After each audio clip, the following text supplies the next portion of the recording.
every time. At some point, some editor is going to go back and just delete the first time I talk when we come into this. But I think we're actually finally live. I do love that you came in as Captain Keith Barthold, and I will give you that is an accurate statement, at least in our experience here. So real quick for everybody that hasn't met Keith, do you want to go ahead and introduce yourself and kind of talk about what you do? And then after that, talk about the cast and what this is, what this video cast is. Yeah, sure. So, I'm Keith Barthold. I'm the founder and CEO of DKB Innovative. We are a managed services, managed security firm. Been doing this for about 10 years. We're here in North Dallas, Texas, and started a podcast, kind of a YouTube thing. We got the idea that, man, I love flying. I love talking about cybersecurity. Why not combine the two and take people along the journey and what it's like to be in the cockpit of an aerobatic plane? Yeah. I was going to say, I wouldn't just call it a pilot. I think a pilot has a somewhat vertical axis of takeoff and then a horizontal axis and then a land afterwards. There's not a whole lot of this in traditional pilot conversation. So I would actually make sure that we're denoting this is a little more than pilot. Is that fair? Yeah, that's fair. I'm a little bit of an adrenaline junkie. And so the opportunity arose to not only get a plane, but to get one that could fly creatively. Oh. I love the creatively. In fact, it was funny. One of the things I asked you a question during this, and we'll get into the play in this episode a little bit. But I asked you, I said, man, why do you like this kind of flying? Why do you like this kind of flying? You remember what your answer was? I don't even remember. What was my answer? Oh, this is great. This is so good. You said it's the precision. Yeah. And I love that because we went into a corollary about how cybersecurity is also somewhat of a precision sport, right? And so you have this kind of interesting corollary between the two. But yeah, you said it's the precision. Very true. It's all about precision. Very little room for error. Right. Yeah. There was no room even for my hand. I had to hold the strap just so I won't say not pressing on you. Yeah. Yeah, if you're not a small human. And so, when you look at this video, I'm sure Wes Spencer and his version is going to look a lot cleaner in the cockpit. Maybe a little different looking, yeah. We were not going to slap around when the plane moved around, right? So let's get into it. I don't want to burn too much time. Anybody here, please comment and just say, hey, Wes McDonald, so awesome to see you. He said, congrats on the new podcast, Keith. So awesome. Pilot, #LOL. Great to see you, Wes. I appreciate it. This is early a lot of people, so just between stage sessions and things I got to do today. But all right, let's go ahead and play it for a sec. If you haven't seen this, go check it out. It's InFlight episode 9, I believe. Is that right? Am I incorrect on that? I think it is. Okay. Well, today is the day. This is the day. I'm not even nervous, Yeah, no. You're not at all. Not at all. Maybe this one. I mean, okay. I'm totally lying here. I'm terrified. I am not nervous. This stage of the game, I see these parachutes laying out over on the floor that you can't see yet. And I'm like, why are there parachutes? Wait a minute. We're not in the plane yet, man. You didn't tell me anything about parachutes. I know. This is my little secret. This is a surprise. I thought we were supposed to be able to just get in the plane and not have to get out of the plane. Well, so the goal is to not actually use the parachute? Sure. I mean, you can touch the cloud if you just you're wanting to kiss the cloud. I'm gonna kiss this cloud, Ace. I believe that statement is a byproduct of pure terror and consternation. But I did kiss that you cloud. Were flying at that point, right? I was. Yeah. And I think there was a cloud in front of us, and I was like, I'm going to go through this cloud, right? I think that's what it was. Kiss that cloud. Right in the face. Oh, it was hilarious. Spun me around, bro. Start sweating. you did like 4 rotations, and you're still talking. Listen, man, I'm super excited to be here. You and I met only like 4 or 5 months ago, right? Actually started spending some time together. Yeah. But then we sat down just recently and kind of concocted this idea. And of course, right? How long ago was that moment, Keith? Do you remember when we actually recorded this? Yeah, it was like April? Maybe the beginning of the summer. It was a while back. It was a minute ago, but that was day. But yeah, it was came up with for anybody that's watching. I see a few more have joined. Just say hey if you're here, chatting as well. Make fun of us. I don't care. Was we decided you've got a podcast InFlight. You're talking about cyber. You're bringing up your people and kind of making and getting this start. And I do the same thing. I just sit much more terrestrially. And so we decided we were going to do a joint episode. That's where we are today. Most of the cybersecurity talk will all be in InFlight. So if you want to follow that, please go make sure you follow the channel, catch the next couple episodes out. But the real goal of this, and Keith, I don't know if you're going to admit this or not, but I feel very heavily in my heart that the real goal of this is to try to figure out who's going to throw up and who's not going to throw up. Is that a fair side quest? I mean, that is sort of an entertaining piece, right? It's this Jerry maybe Seinfeld's, more entertaining for the guy that has to clean it out of the cab if it turns, or the cockpit if it turns out not to make the bag though. You got to hit the bag, like that's the key.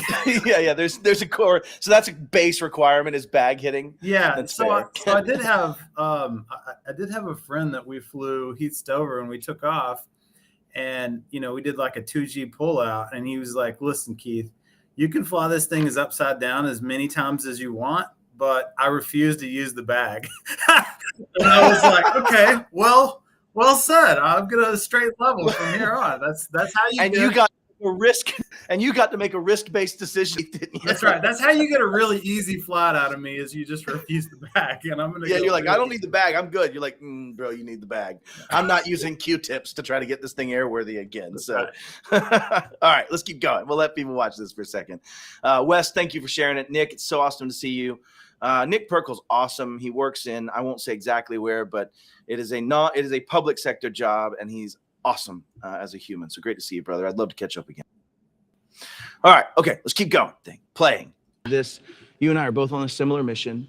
We're both trying to solve a lot of the small to mid-sized businesses crises around cyber and IT and technology solutions, right? It's a true story. And we both want to teach and educate. And that's also a true both story. of us have started down this podcast and, video cast type of adventure. So, yeah, today, so beard banner. Right? Yeah. Right? Now it's got a beard again. Yeah. So I don't know. Can I be in this? I think this is the first time I caught that I called myself it. Puts out the whole robot vibe any more than it already is. But I do believe I just said it's got a beard again. So yeah.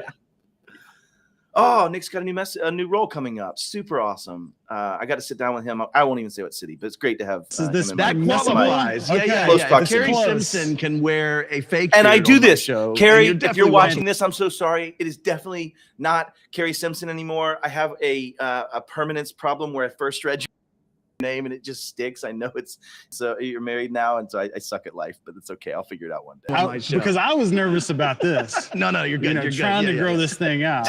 Well, it looks like you worked really. I don't appear to have more beard yet, Keith. Awesome.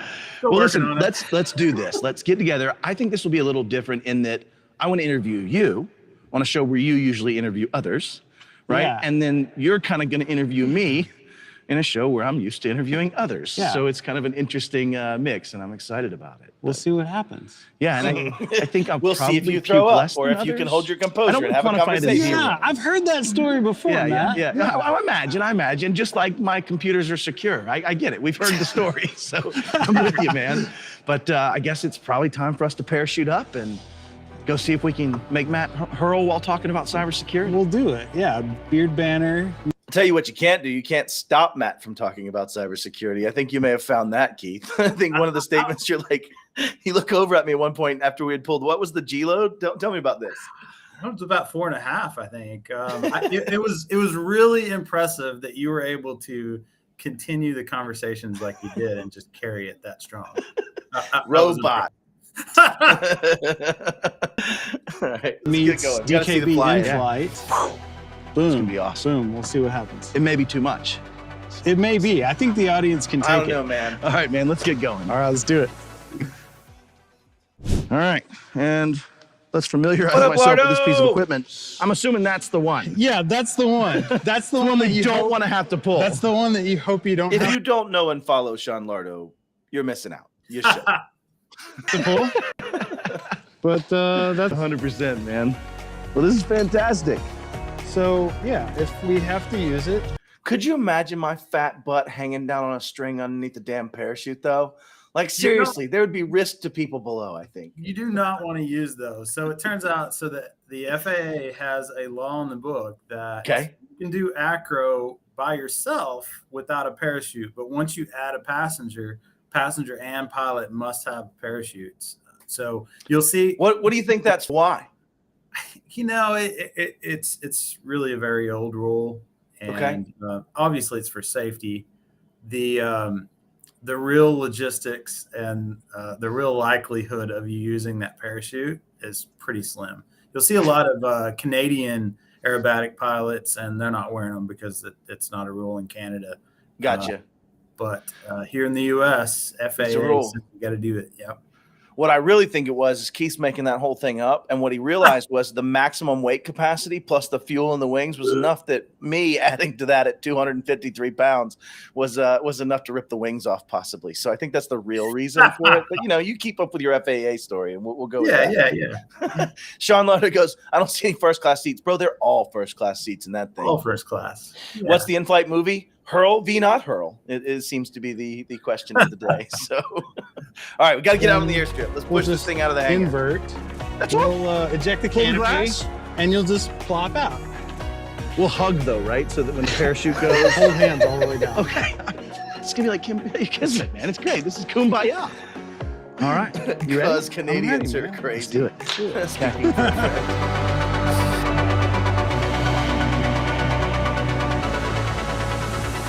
Okay. Looks framed up pretty good. I think so. You want me to clap? Are we doing a clap? Yeah. Or- All right. That is roll, not bro. that is not a Taxi out. procedure on a plane to clap. By the way, You're lying. I saw it in the checklist. You wrote it on one white piece of paper right in front of it. It says clap. And actually, a little Johnny foreshadowing, the clapping is really for the editors, right? And it's for the audio and it's for those things.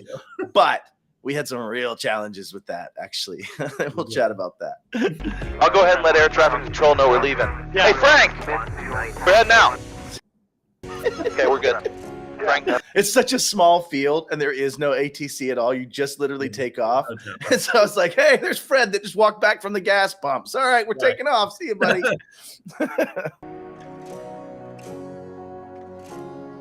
We had, what, 5 cameras? We're taxiing out. 6 if you count the and cell we're phone. going to start talking about some things once we get in the air and get through all this procedural stuff. So. We're gonna do a run up right here. We're gonna wait on a couple planes here that look like they're racing each other to the runway. I see. Yeah, that's always. I've never seen that go poorly. At least ones at a higher altitude. Yeah. One of them is like, no, I'm not gonna participate here. He's like, I'm banking out. I'll do a little go around and come back. The canopy works like this. It's a twist. Okay. Up. And lock.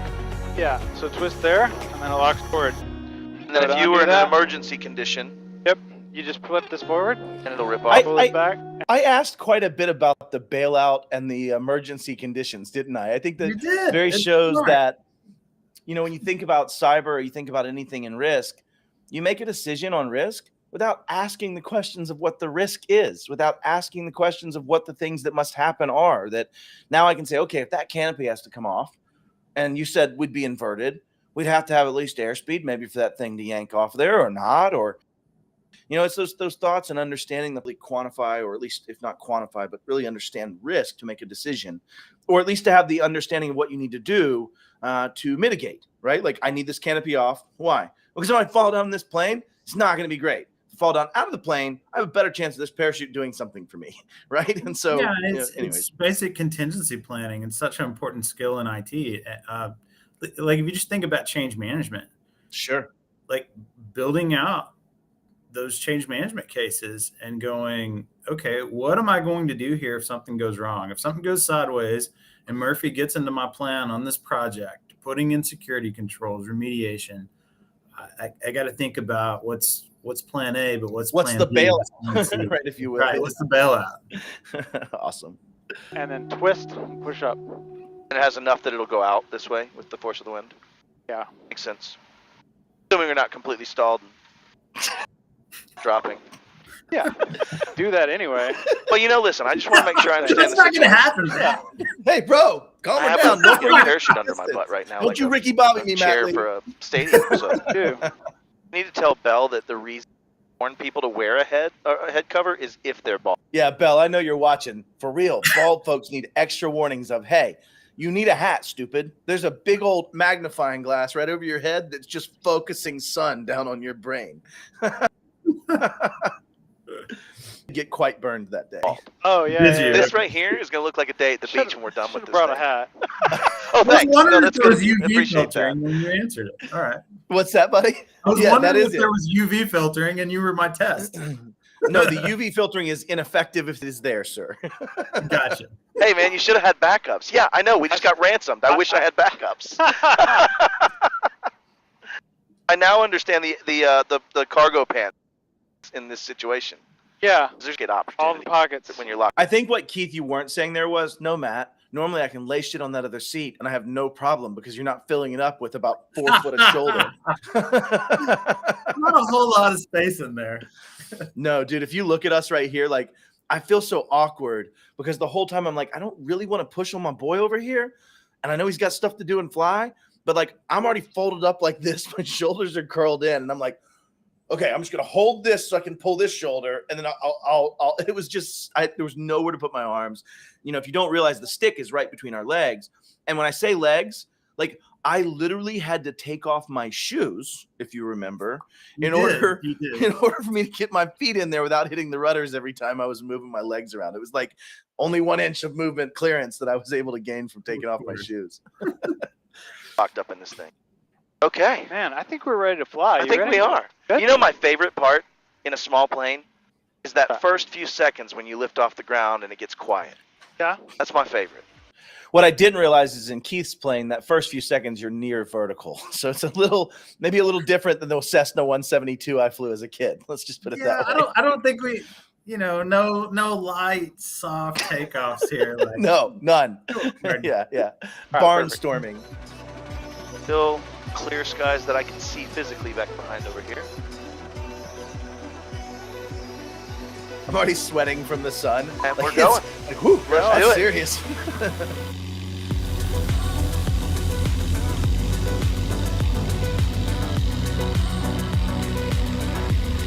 It'll be an aircraft carrier takeoff, you know. Yeah, where we get to see the whole line on the way. Just make sure the cable's down when taking off like this. You know? Yeah. So your airspeed right now is what? I like to call this Matt can't math. 120 knots. 116. Yeah. Like launching off the deck, you know what I mean? Yeah, I love it. You only have about a 10-foot rise here. Woo, Lordy, you can create some G's. That's so. It really is impressive just how quickly you can gain altitude off the deck with that airplane, right? That's not normal for most planes, right? Or maybe not normal flying, but. Yeah. This plane is unique that it's pretty powerful on takeoff like that. Yeah. How many horsepower does that thing have? Do you know? So that's 180 horsepower. And a very, very light plane. 0360, yeah, with 1,800 pounds full loaded. So cool. It's just like power on command, you know? Do you have a certain takeoff pattern here that you have to follow? Or is it clear skies? Oh, we're going to the north, so. Nice. That north. God, this is beautiful, bro. I think at one point I bumped the stick with my leg. I don't know if that's in here. But This is so awesome, man. Oh, man, this is so dope. I got to be honest. I'm super happy for just the experience in general. And still terrified of what's about to come. My wife and I both live our lives with this understanding that, we all die one day, and I'd rather live with experiences than things. We don't buy a lot of things. We do a lot of things. You know what I mean? Yeah. If you've ever followed my LinkedIn, you know we do a lot of things. Little cloud here. We're doing about 85, 90 mile an hour right now, probably. 114 knots, so add 15% to it. Okay. Oh, add 15%. Yeah. So 125, 130. Now we're still catching bad up. math. Oh, that was me. Yeah, it's still bad math. Give us a little wing tap. Yeah, that was. So we've crossed. Yeah, What's that's our where you bumped ground the stick and altitude was right like, now? Is that the oh, 30? he's moving on its own. Yeah, wait a minute. Yeah, and it's like, but I'm not kidding. I had between my thighs and the stick. I mean, like there was just not. So like even when and later when you asked me to do an aileron roll, like I don't know if you realized when you pushed and helped add onto that, you were just adding more into my thigh. I already had enough pull on it, but you helped me out a little more. Right. There was just no more where. There's Right, nowhere right, else to go with it without a stick. Yeah. But So we've got to set this up for Yeah. everyone too. So you and Kat, Right. your wife, were driving. So you had a driver. She dropped you off in Gainesville, where my I plane. always have a driver. If you've seen my eyeballs, this whole depth perception thing creates some challenges for driving. So I try not to drive. Kat drives pretty much, but you're right. She drove. Where did we start? What was the city she drove us to? So it was Gainesville. That's where my plane is hangared. Right.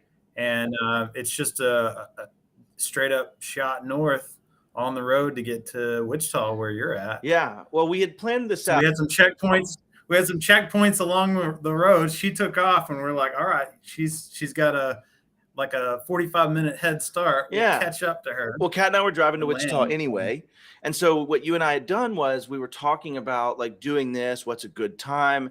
And you know, when you think about this, it's not easy to plan this because you have to have good weather. You can't have like a big cloudy, rainy day, or it's just going to turn into terrible footage and real beat up people. You can't do acro or aero when you're in that scenario. So we were hoping we'd catch a window, and I was at a conference and I was going to somewhere else in Wichita. And so you were like, hey, I'll just fly you there. And we did, right? So, and Kat then leapfrogged along the way, mainly for what reason? Why'd you want her nearby? If you remember, there is a reason why it was nice to have a car to bail out. What was that for? I don't know. So I think really just weather and maybe it's not you what you started said, throwing up early in the process. That's exactly what it was. Thank you for being kind about the weather, but no, it's if Matt decided to throw up and then I couldn't take another hour or two in the plane, right? That was kind of the then I would concern. be like, I'm not taking you to Wichita. Yeah, I'm you're not going dropping to you retch off in the right plane for the next hour as we get down to Wichita. I'm just going to drop you off wherever the next place Cat can intersect. And so we had these waypoints that you planned. What's that? That's right. Yeah, and well, I was going to say, and your sweet wife, Kat, coordinating and watching the sky and yeah, wow. Exactly. You're really good at sales, Matt, because you married up like big time. Bro, I didn't just marry up. I like crossed a whole nother legion, right, of marrying up. Yeah, 100%. Like we talk about better halves. We all know where that is. It's 100% on her side. So I have that same issue in my household. It's a good issue to have, though. I think it's a. All right, let's get back to it. We're going 760 number that's Thanks, scrolling. So that's mean sea level. This is about 800 elevation, so you can look right there above ground level, 3,000 feet. Nice. All right. So we're at parachute altitude. yeah. What is this guy's problem with parachuting? I mean, I guess you could say that. I'm a cyber guy, man. I always think about the failure aspects of things. Tell me your background. What got you started down this mission for cybersecurity? Yeah, I spent 10 years at Pro Systems. Okay. And that was Perot Systems, right? That's where you were at, Keith? Yeah. Ross Perot. So the candidate for president in 92 and 96. That's where I was. Fair. That's cool. But I imagine you weren't working on candidacies. Would be my supposition. No. I started out as a tech, Autopilot. doing, system administration, DBA type work. Okay. Got into leadership there. And then really in healthcare, working with medical records, it just became this realization that, you got HIPAA, you got all this compliance, and these things that you got to be really secure around. Sure. And did it help to work for a company that believed in that? Did they believe in that? Like, is that what set that for you? That really was pivotal and really set the bar for my career of going like, we're security first here, and it's about discipline, it's about excellence, amazing core values, but really everyone rowing in the same direction, and that security be a very big part of that. So we're fortunate enough that when I left to launch DKB, I didn't start just fixing computers and have to figure out security. Right. I'd already had a career behind me. Yeah, you already got forced down that path because you were working for a massive company like Perot Systems. Exactly. dealing with healthcare, dealing with people that if I was the DOJ, I would certainly love to make an example of those companies through the FTC or through HIPAA violations or things like that. DOJ being using the False Claims Act now to weaponize against medical. But awesome. Okay, cool. So Pro Systems are your start. I think that's where I first started realizing the importance of standards, that configuration management, and this guy's sure, so smart. Everything has got to be set to standards, because if it's not, then you got chaos. Yeah, I'm going to selfishly leave this comment up. Can you think back to some of those big aha moments? He was talking about your beard, by the way. True methods or other things around. About my beard. Feel that? Well, I think it's continuous coaching with us. Like, we meet with Doug Dahman. He meets with our executive leadership team every other week. And just spending that time from somebody that's gone, hey, I've made some mistakes here. Don't do what I did here. And have served others and coached multiple people to go, hey, I saw a company try this and this is the results. And have you thought about this? Have you thought about that? And I think just getting someone else that's really looking out for you and looking out at what the indicators are before failure. Yeah, right. Which, back to the corollary of flying or even on a motorcycle, right? What are those moments where you know that bike's about to let loose? Yeah, and if you don't know what you don't know, right? Right. If you've got someone that has been coaching, lots of other companies have done this themselves. So for those that don't know the BTS on this, it's not in this aired footage, but Keith asked me at one point, hey, Matt, what is your passion? What do you really like to do? And I was like, motorcycles. And that's my precision, right? When you think about, in fact, it's so funny, Kat and I, my wife, Kat, if you're not familiar, not you, but the audience, my wife, Kat, and I went on a dirt bike trip in Wisconsin because our goal is to ride in honor of her father who passed away of cancer, a Trans-American Trail one day. We're going to ride from coast to coast, rear wheel in the Atlantic, front wheel in the Pacific, on all dirt, mostly dirt. And so, what I love about motorcycles is the precision of it. What I hate about dirt is the precision of it. It's gone for the most part. There's a lot of unpredictability in dirt.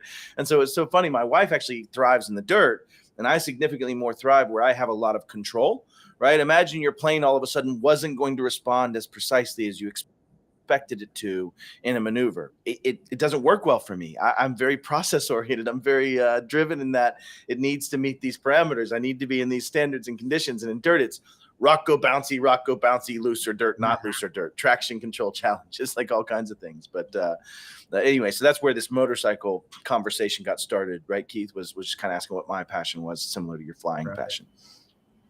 Yeah, Gary Pica as an example, right? Sure. Having ran a great MSP. We just paused for a perfect Pica quote. So shout out Gary Pica from Keith here, but it was just perfect. He knows exactly what to look for and can point those. And Diamond, yeah. Sorry about that. Yeah. So guys that have been a huge impact on my career in business planning and the discipline through the complexity of all things MSP and IT. Yep. I would say for me as well, there's no chance we exited the way we exited without Gary P. Chance. Just straight up. There's just so much influence, so many things that influenced how we did what we did. If nothing else, hell, just the ability to believe what he says I can do, and then we go do it, right? Like it was, yeah. Anyway. So he says he will not go up in the plane with me, though. No, come on. I'm taking 1 point away from Gary Pica then in my heart. Now there was thousands and thousands of points, but 1 point, Gary. No, that would be so awesome. It'd be awesome. You could just tell him the trick. Don't just say you're not going to use the bag, and then you give him a nice straight level flight after a couple wing dips, I think that's you, and really just advise you so you don't make the same mistakes. Or well, now you've hit that twice, right? I think you hit that twice in a row. Not making the same mistakes I did. One of the best things in business is failure. One of the best things in business is failure. And what I mean by that is if I can fail forward fast, if I can learn from a failure, I can iterate on a failure, if I can go forward. And so what's interesting is you're almost getting instantly fast. Someone else has shared their failure with you. Yeah. Right? And so you don't have to go through that experience. It goes back to what I was saying about, a dog has to go through that experience. They have to have the electric fence shock them before they know that there's an electric fence there. Yeah. Right? And I think that transaction in our world can be, hey, Keith, Maybe you ought to turn where you're peeing a little bit. There's an electric fence over there. Oh man, thank you. That's very helpful. I really appreciate that. Yeah. Oh, and it's the same concept. There's so many stories right? we can interject If you write a here, business but we're plan not and going you to. What's yeah, fair. I thought you were about to take us down a juicy, hilarious point, but that was a good and above the line move there, Keith. Yeah. Oh no. Oh, terrible human. Where were we? We were probably right about here. I suck. Back to the corollary of flying, or you look or well, now you've hit that twice, right? I think you hit that twice in a row, not making the same mistakes I did. One of the best things in business is failure. Okay, damn One it. of the best things in business. Sorry, same y'all. I concept do believe with it that peers, much. right? If you write a business plan and you say, look, this is what I'm going to do, not only is there accountability, which is fantastic. That's huge. That we can touch on that in a minute. That's huge. Yeah, of course. But also Wait, to accountability say, matters? look, you're faced with Crazy this challenge. talk. I had that same challenge, and this is what happened to me, and this is how I navigated it. Yep. Learn from that, and I think it really shortens your path to success. Yeah, and I think the challenge of being a leader is knowing when the variables aren't exactly the same, failure and your failure, right? Being able to have this context you gain from that conversation that then still says, am I still in the same scenario, or do I have some compensating factor that changes this, right? Like, there's major things like charging enough of your clients to ensure that you're profitable, that you can actually pay for all the things you promised to do, meet your SLAs, all those things, right? That those are pretty well tried and true. But what if a major technology comes along and shifts that, right? A great example, my buddy Sheldon, they went to all Azure AD, all cloud, and they dropped their support desk tickets by 40%. Yeah. Right? And so you get into this thing where there's sometimes the context is valuable, but there's something fundamentally different that allows you to go back through a similar phase again for a new iteration. Just like in business, failing at something until you get it just right. Right? It's those iterations. So, You know, Keith, it's funny. Like, I don't know if you have this challenge or not. Maybe everybody. For the first year, I've been doing this now for about 6 years, right? Trying to produce content, speak on stage, you know, those type of things. And about 2 years really on the social media side of it and this side of it. But I could not even watch myself. Like, the fact that we can sit here and do this, and I actually like listening to me, is such a growth for me. I hate listening to myself. I'm so critical of it, right? I'm like, man, I didn't say this perfectly, or I don't like how I said that, or if I had that to, and it's a lot of the reasons why I can't write. I really have challenges writing articles because I just get so hypercritical of myself that I never get to a finished product, right? And so it's very, very interesting. But I just kind of made that realization that, you know, it started for me. It took me almost a year to watch my first video without almost gagging. Do you have that challenge watching back your own recordings, or is that just a Matt's crazy as hell problem? Definitely. Okay. Definitely. And just getting better at speaking, at public speaking. It is such a learned trait. Yeah. It is like, it's like playing an instrument. And I play guitar. Obviously, there's like my first guitar is on the wall there. Mine was trumpet. So. And yeah. And like when you first start, man, you make so many mistakes. You first start creating content and first start public speaking, full of mistakes. Like you said, you can't even watch yourself, but it's that iterate and get better and better at it. And it takes a while, but it does. And you fail and you start over, you get better. And over the years it starts to come together. Yeah. If you're watching this, take that as a call of hope, right? And a call of action. Like, one of the things that I was going to stop and say in this, at some point you said, you know, it shortens your path to success. That is such a winner's approach, because you didn't say it enables my success. You didn't say I won't be successful unless this makes this possible. You already in your mind said, hey, I'm going to win anyway. This shortens that path. I think that's a great way of showing the optimism in the way you think, if that makes sense. So I just cued in on that. I wanted to tap into it real quick. But anyways, what are your thoughts on that? Do you agree with that? If you focus on I'm going to succeed, it's probably more likely. Absolutely. I think you've got to have that attitude, especially in the business we're in, like with the complexity, with just how many levers there are. Yeah. You're going I'll just pull fail. this lever. There's 100 other levers that get tagged by that, right? Like, yeah. Yeah, you're going to fail, but you got to have that optimism to keep going. And it's the same in flying. Like your first few landings, they're going to suck. they're going to be real bad.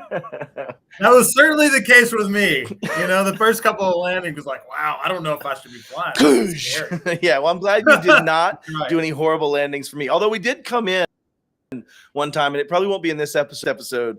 We were like, it was pretty windy. It was a little wild coming in for sure. Let's go. I think that's some of the stuff that we're seeing too today is, if you started in tech back when you did, at some point you were probably putting IRQ ports on these little boards in order to put them in so they'd work, right? You don't have to do that now. There is no more of that. And I guess my point is technology does get better and better and better to where you now can get in a plane. There are 2 spark capabilities coming in from a spark plug. They have a set number that the TAC can drop when you do it, right? All of those things are learned through some bloke falling out of the sky. Right? Let's just be completely candid here. It wasn't learned through happy engineering. It was learned through failure. Yeah. So much in the same way as technology, right? Oh, that's so nice. Woo! This is the first move, yes. Yeah? I think that you pulled. It was a test move. Do you do that first? So when you're going into this, is that part of your checklist? Like, okay, let's go in and do some moderate maneuver, right? Wild.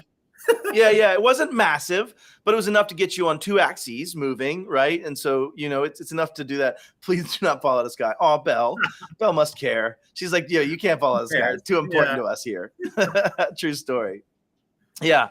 Oh, this is her favorite footage. Don't lie to me. You don't you tell all the gals that. I bet. Right? Yeah. I enjoyed that so much. It's just the same as the motorcycle. I enjoyed that it presses so you much. into that seat. Yeah. You feel like you're just really one with the machine. I don't know how else to explain it, but so my favorite motorcycle maneuver that you'll almost ever have, right? There's 2. One would be an extremely high speed, long banked sweeper with a fairly predictable curve. Because now I can hit 140, 142, 145, depending on what bike you might be on and how fat I am. It pushes you into the seat. It compresses the suspension fully. You are absolutely just way deep into that bike and you feel like you're part of it, right? And I think that was the corollary I was making here. The second favorite is a chicane switchback. Anytime you go from full load to full load, that cool woo, and then back down, my fave in the world. So that's why planes absolutely solve both of those. And I did not expect to enjoy this so much. I was talking to Kat about this, and I remembered a memory. My son and I, who looks the most like me and is my youngest, and then my other son, Andrew, and I and Kat were all at the Naval Air Station in Pensacola, Florida, which has these 2 full 360 sticks that you can be in. 180. They go 180 degrees.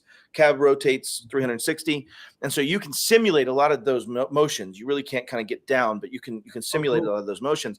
And what I did as soon as I got in there with John was get to about straight and level kind of flight, and then just yanked that handle over as hard as I could and just spun. And he was like, yeah, but that's the same feeling you gave me.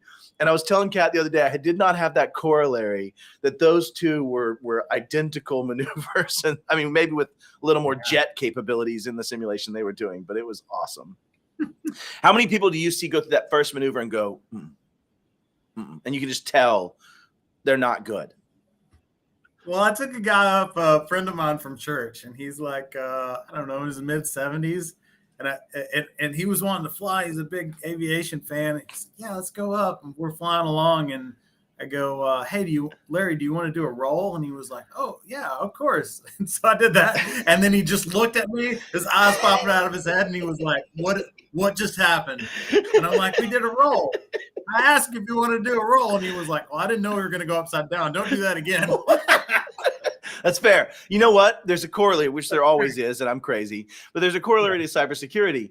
That man did not know what roll meant, right? And we have nomenclatural challenges to being in cyber. You hear a word, you may not know what it means, right? And there's so much of that lingo that goes into it. But now my mom and my mother-in-law do know what that word means, and so when they get in the plane with me, they go, "We are not doing rolls." Yeah, no rolls. Okay, none of that. No rolls. I really get giddy about that. That made me very happy. You like that? I did. I don't know if I like the, but so far it's been fun. Little stalls, overs, been, you know? So fun. I think the big thing is to look at the horizon, right, and be able to have something to connect. I love how heavy my hands are. Yeah. So awesome. I feel like a giant. To be fair, we were under G load at that time, or just coming out of G load at that time, and Coming out of some G-load, and it was yeah. just so cool to feel how heavy my hands were. Genuinely, I was just so enthralled by. I didn't expect what G's meant to even a distal finger, right, or a hand. Like everything's heavier, and I don't know why my brain didn't make that correlation beforehand, but it didn't. Like, it just didn't. The same reason that smashes me in the seat in the motorcycle is the same thing that makes my hands heavy by themselves. It was so fun. I looked like a little kid, though. I digress. This was fun. All right, so we should let you fly a little bit. Oh, let's see what happens. See what happens. How do you want me to I do did this? not Kinda like a hesitate video to grab game, that just stick. grab And I one was hand. like, cool, Yeah. let's Yeah, do this. and Not much rudder. like a baseball. Okay. Yeah, don't even mess with the rudder at first. Now just kind of get a feel for it. Yep. But tell my boys, it's like a video game, right? Yeah. It's like a video game Thank with you for real fixing outcomes. my mic. Yeah. You're the man. There's no real respawn, right? Yeah. You can rip a wing off, That's true. right? Yeah, we're up here at 6,000 feet. Yeah, pretty Okay, safe. see that camera? Technology solutions, you right? son of a gun. Yeah, we're up here at 6,000. So see this camera right here in this shot? I don't know how I just got back to that well. If you notice, it's one of those like ball that you kind of put wherever you want it as a flexi camera, and it'll just stay there, right? Like, at least that's how it's supposed to work, Keith. It's supposed to work that way, yeah. I doubt we'll have enough time to finish this today, and I don't want to run over for everybody's time, but we'll play for a little bit longer, and then maybe we but please watch the episode and please follow Keith if you are not. That in-flight is going to be so fun. So many people, you get to figure out if they threw up or not. We hadn't really covered that, have we? We have not said whether I threw up or not, Keith. And We're not there yet. if you're in the audience, maybe make your predictions. Did I throw up? Feet. Yeah, pretty safe. You can play around a little bit, you know. I go into a straight hard bank turn right away. I'm like, yeah, cool. I did this in Flight Simulator. Like, get it. Go. So awesome. Doing some steep turns. Little nose over. Yeah. Push over. Yep, we're rolling down. We're getting up. Yep. Like, hold Okay. right there. Let's just pitch right there. And Keith's and hold, talking me let through your airspeed build. an aileron Now roll. pull to 15 and stop. Pull up to 15 and stop. Up, stop, and then full aileron. Woo! See how Back, and then Keith was recover. sticking that. Yeah, that's awesome, man. That's awesome. Do it one We more. did another. Okay. Yep. I'll get back to the one. Oh, we want to be straight Yeah, level just flight. hold right in there. Hold right in there. And Pull then, up, and then up to 15. Stop, and then full aileron. Full. More. Woo! If you noticed, you did not touch the stick that time, I believe, and let me finish it out, I correct? did Or- not. That was all you. You even had the dealer's thing. You like in that shot. Like, hands Right. up. Hands up Oh, for the yeah. cameras. oh, you're a son of a. You're about to cost me $200,000. You're getting the bug already. Okay, this was 7 months ago. And Kat and I, we do lots of big planning, right? We plan our lives out in these kind of incremental goals we want to hit. And I think most people do. But it started after I did a life plan, actually, with Arlen's team from that. I really started looking at it that way.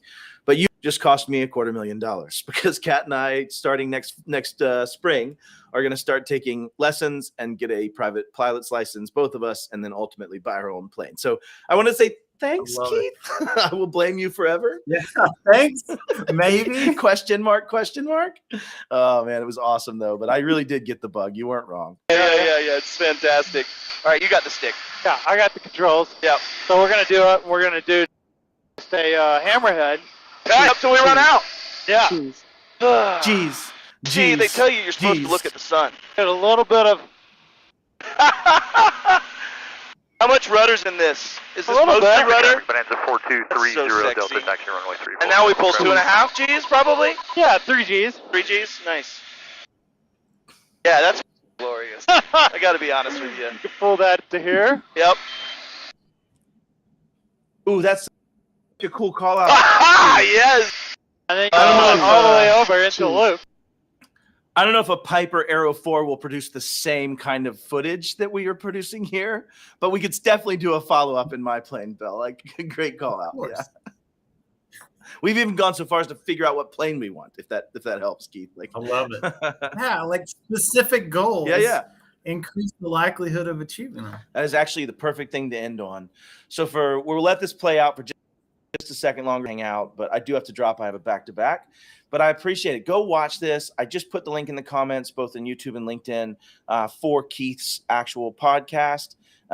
Kat pops in. She's always here. She's usually within bottle throwing distance of me if necessary. But Kat said, thanks, Keith. I was unsure at first. Now I can't wait to get to fly. Yeah, Kat has the bug. And it's an awesome, one of the cool corollaries for this too. Merle was Kat's father. He's a great dude. Amish that left the farm, but just heart of a giant. Passed away. What's so funny is now we're doing the tat that we're going to do together for this. And then also Kat is going to get her pilot's license. Her father had his private pilot's license and a plane. So she is following some of his same journeys unbeknownst. So getting my own goosebumps, but it is really cool that you're able to help spark that. So that was really cool. And Alexis said, I thought at first you were live from the plane. You know what, though? We could do that. We need Starlink. I don't think Starlink flipped upside down, though, so there may be some caching problems. But I don't want to beat this to death. Keith, I love you to death. It was awesome having you on. This is a kind of a weird episode. We didn't really talk cybersecurity too very much, but we shall get back together and continue to do collaborations. And if you have not gone on Keith's plane and you would love to go see if you are going to throw up or not, which I still haven't answered, and you'll have to catch the next episode to find out. And Wes Spencer's episode's coming up. Oh, yeah. Don't miss that. Wes episode is going to be absolutely baller. And I would almost be willing to bet my entire farm. Now, I don't own a farm, but I'd be willing to bet my entire farm on Wes Spencer not throwing up. That's the bet. Wow. Keith, the farm. Wow. It's such a mystery. Yeah, you never know. But I'm just betting he's just so strong-willed and resolute that I just don't see him doing that. I think we've got maybe there may be an FBI special agent What? that's go up with it. Oh my gosh. We've got a top gun instructor. Well, now there's two special agents that I know very well that are very public. One is a very large human. One is a very small human. I'm hoping you're being very smart and picking the very small human on this one. Probably the small human. Okay, good. All right, we're out. Exactly. Love you. Thank you, brother.